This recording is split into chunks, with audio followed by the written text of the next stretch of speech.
ഇതാ നമ്മുടെ മുൻപിൽ നീന്തി കളിക്കുകയാണ് ജീവനുള്ള മത്സ്യകന്യകമാർ.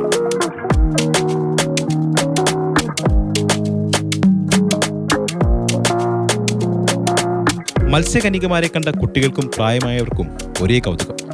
ഫിലിപ്പൈൻസ്, ഇന്തോനേഷ്യൻ സ്വദേശികളായ സ്ത്രീകളാണ് മത്സ്യകന്യകമാരുടെ വേഷമണിഞ്ഞ് പ്രത്യേകം തയ്യാറാക്കിയ ടാങ്കിനുള്ളിൽ നീന്തി കളിക്കുന്നത്.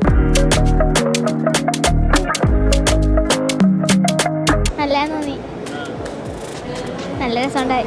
മെർബേയുടെ കാര്യം അറിഞ്ഞപ്പോൾ കാണിക്കണം തോന്നി കൊണ്ടുവന്നാൽ ഫസ്റ്റ് ടൈം അല്ലേ അത് കാണുന്നത്. പക്ഷേ അടിപൊളിയാണ് കണ്ടിട്ട്. നന്നായിട്ടുണ്ടല്ലോ ഇത് കാണാൻ രസമുണ്ട്. ഇവർ ട്രെയിൻഡ് ആയിട്ടുള്ള ആൾക്കാരാണ്.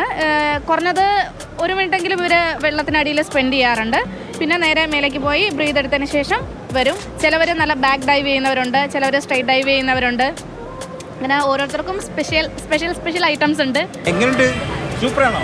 സൂപ്പർ.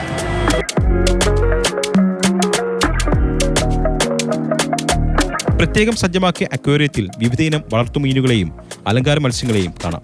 പ്രത്യേകം തയ്യാറാക്കിയ ടണലാണ് മറ്റൊരു ആകർഷണം.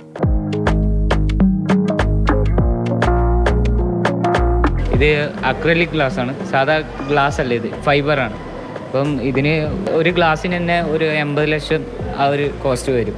ഒരു സെറ്റ് ടണൽ പുറത്തിറങ്ങണമെങ്കിൽ, എല്ലാ പണി കഴിഞ്ഞ് പുറത്തിറങ്ങണമെങ്കിൽ 1 കോടിയിൽ മേലെയാവും.